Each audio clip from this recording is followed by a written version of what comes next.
If you're thinking about buying an 1Zpresso grinder but you're really not sure about which one is going to be perfect for you, stick around. In this video I'm going to go over each of the 1Zpresso grinders and I'll list some of the pros and some of the cons of each grinder, and hopefully at the end of it you'll have a better idea of which one is going to be the right one for you.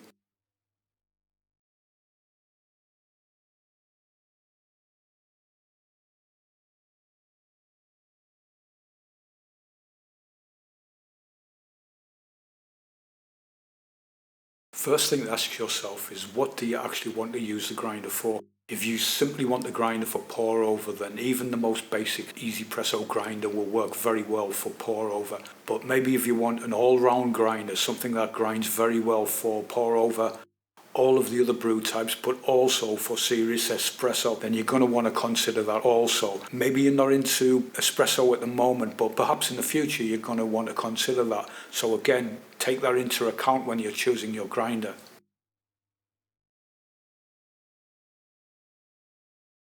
I like to split the 1Zpresso grinders into three categories: espresso, pour over and all round grinders. So let's start with espresso. For espresso, the most important thing to consider is the micron size, because this will determine how finely the grinder can adjust between each number. When a grinder company says that their grinders can grind for espresso, it's important to understand that there are really two types of espresso. There is proper espresso using a non-pressurized portafilter, and there's also the more basic espresso using a pressurized portafilter. The easiest way to tell if a grinder is able to grind for proper espresso using a non-pressurized portafilter is to check how big or small the micron size for the grinder is. If the micron size is something like 20 to 30 microns, I would argue that this is more suited for pour over, but can grind well for more basic espresso using a pressurized portafilter. And at a push, it's going to work with espresso using a non-pressurized portafilter. However, you're going to have to work pretty hard to dial in your shot, and this can be an issue if you change the type of beans that you're using, or even change the roast level of the beans, because often this will need a slight grind adjustment. Below 20 microns will start to allow you to grind for proper espresso using a non-pressurized portafilter, but you still have a very small grind range. Between 10 and 15 microns is when you start to have a decent grind range for espresso using a non-pressurized portafilter. And at that micron size, you're going to have enough adjustment range to comfortably dial in your espresso shots without having to worry about the type of beans you want to use. From 0 stepless up to around 12.5 microns is perfect for espresso, and the smaller the micron size, obviously the greater the grind range you're going to have for dialing in that perfect shot. Stepless adjustment being obviously the most ideal for proper espresso. This is important to understand because most coffee grinders, even the cheaper entry-level grinders, are typically advertised as espresso grinders and are sold as being able to grind for espresso. This is technically true, but what they fail to tell you is that most of the cheaper grinders can grind reasonably well for the more basic espresso using a pressurized portafilter, but really struggle to grind for proper espresso using a non-pressurized portafilter, and often you're going to be left with really maybe one number or even a single setting, and any movement from this single setting or number will result in either an under extraction or an over extraction. This is important to understand because not all beans are the same. So what might work for you for one setting that you find for espresso might not be the same for the next beans that you use. Typically a lighter roasted bean will require a finer grind size, so you're maybe going to have to adjust for that. And if you can't adjust for that properly, then you're definitely going to have issues with fine adjustments.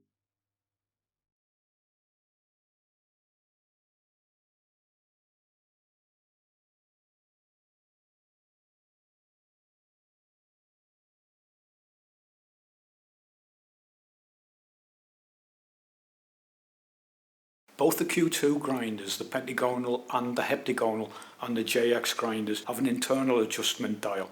These adjustment dials are fixed, meaning there's a little notch underneath the dial itself that fits into the top of the burrs, and these adjustment dials cannot be calibrated, so whatever number that you've got in your starting position when the burrs are fully closed is the number that you use for your 0 and your starting position.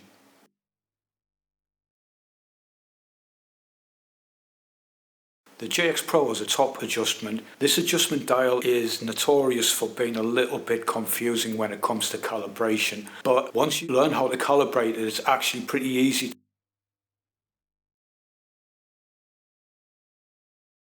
The X Pro and all of the K series grinders have an external adjustment dial. This is by far the easiest to calibrate and also the easiest to understand.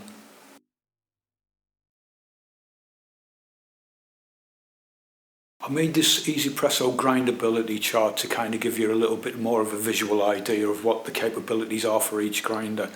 Along the left hand side you've got a number from 0 to 10, and that's basically from 0 being the least able to grind for whatever brew type, and the number 10 meaning it's best at grinding for that brew type. Below each of the colour charts you've got the grinder itself, and below that you've got the colours corresponding with each brew type. I've got two different types of espresso. I've got the non-pressurised and I've got the pressurised, and again you can look at that and you can see which of the grinders grind okay for those. Technically even the Q2 grinders can grind for non-pressurised espresso, the more advanced espresso, but typically you're going to have a very small grind adjustment for that type of brew. For Turkish, all of the grinders that can grind for Turkish, I've left it on 10 being the best, because there typically isn't any kind of grind adjustment for Turkish. So simply if it can grind for Turkish, then it can grind very well for Turkish. So I've left all of those on 10. But have a look at it, and if this grind chart helps you to decide if any of these grinders are for you, then I really hope it helps you.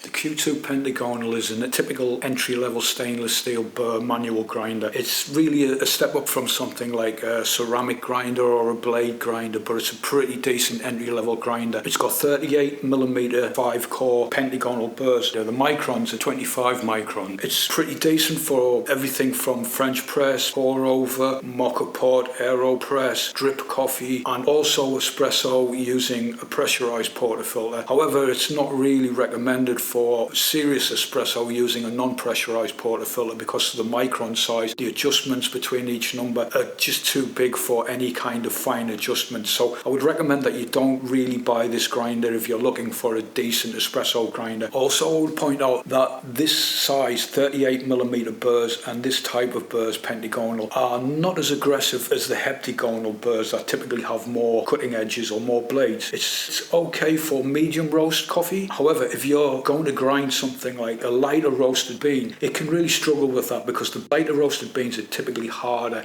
so it can really struggle to actually grind that and be a lot of effort. Also, if you want to grind for something that's really fine grind like espresso, then it's going to take a lot longer because these burrs are just not as aggressive as the heptagonal burrs. So if you're really thinking of doing those things, then I would not suggest that you buy this type of grinder for those type of things. The Q2 pentagonal does not include a hard case. It ships in a box.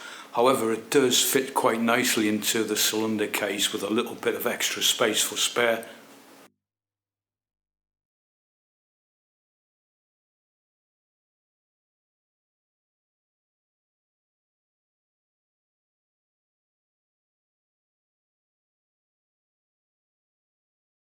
The Q2 heptagonal is an upgraded version of the Q2 pentagonal. Obviously the burrs are much better, they've got more cutting edges, they're more aggressive, they've got a better flavour profile. The microns are 25 microns, so typically they'll grind a lot faster, and even for lighter roasted beans they'll work better than the pentagonal version. The capacity is just the same as the pentagonal, 15 to 20 grams, which may be a little bit too little for some people, but as a travel grinder it's an excellent choice. You can put it in your bag and it's very light. Other than that, it's got the same profile typically as something like the K series because it's the same type of burrs but just smaller, or something like the Comandante C40. It's about the same size. The Comandante C40 is 30mm. The Q2 heptagonal typically retails for around about $10 more than the pentagonal version, but that's really $10 well spent. It's well worth paying that little bit extra cost to get just a much better grinder. It's easier to use, it's got a much better flavour flavour profile. So I would pass the pentagonal unless you're really desperate and go for the heptagonal every time. It's an excellent grinder and it's really worth investing in that for your first entry-level grinder. The Q2 heptagonal, like the Q2 pentagonal, also ships in a box, but this grinder obviously also fits quite nicely into a cylinder case.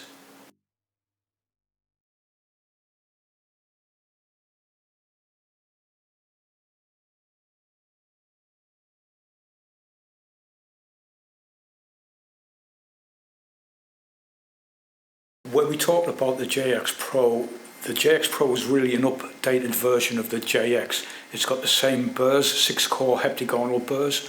It's got the same capacity, 30 to 35 grams, except that the JX is really a pour-over grinder. The microns are 25 microns, so it's really good for pour-over.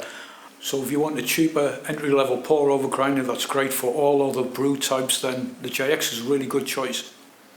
Like both the Q2 grinders, the JX ships in a box. However, this grinder also fits nicely into a cylinder case.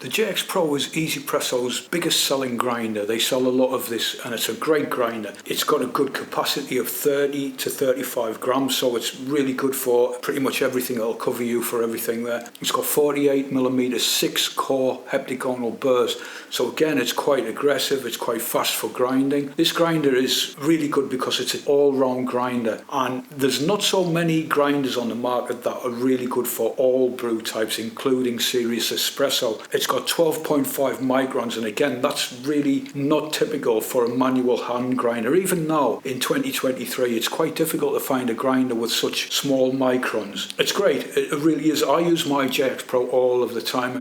It's a heavy grinder, so I wouldn't say it's typically for travel. It's a little bit heavy to carry around if you want to put it in your bag, but you can put this in a cylinder hard case and stick it in your bag, and it's pretty decent for that. But if you want an all-round grinder that grinds for everything, and you're really not going to look further than the JX Pro. I would point out that one thing that is a little bit confusing about the JX Pro, and it comes back to me time and time again, is that the top ring adjustment can be a little bit confusing for calibration. You can find information on 1Zpresso's website, or I've even got a video, I'll put the link down below, that actually explains how to calibrate this grinder. But for some people it's a little bit confusing until you actually understand how to do it, and it's actually pretty easy once you know. But there is, I would say, a little bit of a limitation on this grinder.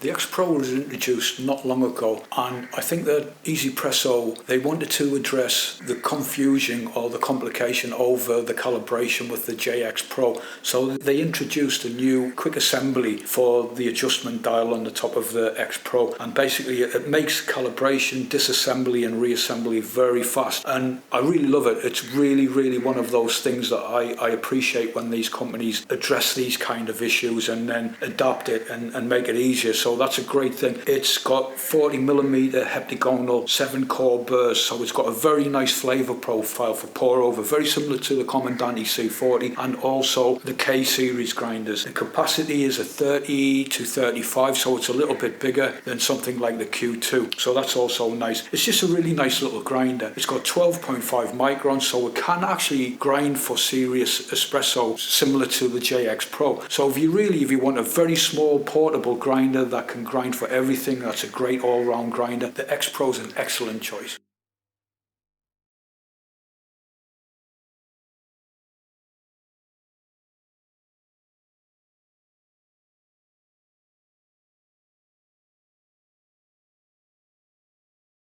The J Max is an espresso grinder. I would say it's an espresso grinder above all other brew types. It's got 8.8 microns, which is very fine grind adjustment for espresso. It's also got 48mm coated burrs, so it's got very nice burrs in there. The capacity is 35 to 40 grams, so it's got a very good capacity. However, I would point out also, when you get an an espresso grinder that's got very fine grind adjustments, it can produce slightly more fines at the medium grind or the coarse grind range. So just be aware of that. For something like a pour over or a French press, it can produce slightly more fines at both of those grind sizes. However, it's very within the accepted amount of fines for both of those brew types, so it's not really going to give you a problem, but it's definitely something that you need to be aware of.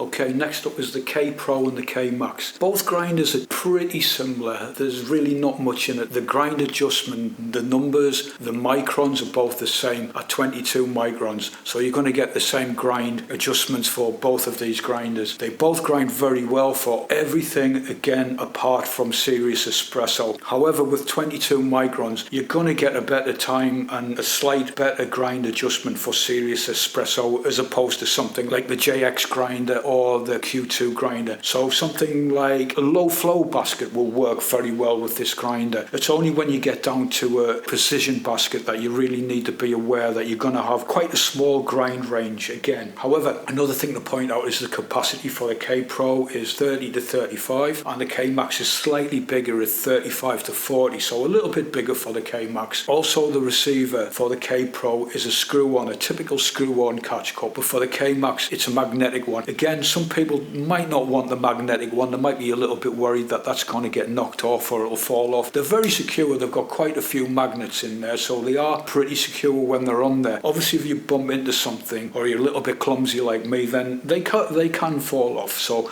just be aware of that. I prefer the screw-on ones because it's just something else that you don't have to worry about or think about when you're grinding. So that's the difference between those. They're both excellent grinders. They've got 7-core 48mm burrs, so again, they've got a very good flavour profile for pour over.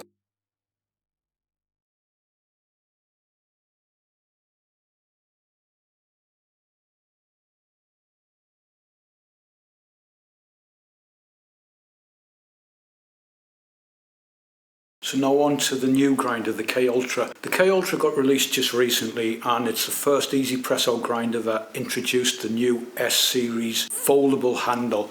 They moved away from the rigid normal handle for these grinders, and they've also introduced this S series handle to the other grinders that they do. So moving forward, I think that all of the 1Zpresso grinders are going to adopt this new S series handle. This grinder's got 20 microns, so again you've got slight more grind range for all of your brew types, so that's really nice to have also. It's got a new design body. The edges are curved on the K Ultra, so it feels a little bit nicer to hold. It's also got a magnetic catch cup like the K Max, so again just be a little bit aware of that. There's slight other design differences in this grinder, but overall it's pretty good. It's got 100 clicks per rotation where the K Max has got 90 clicks per rotation, which is obviously down to that 20 micron as opposed to 22 microns difference. But again, I think this is going to be their pour over grinder moving forward. Once they get rid of the K Max and the K Pro, you'll be left with the K Ultra, so this is going to be their top of the range pour over grinder moving forward.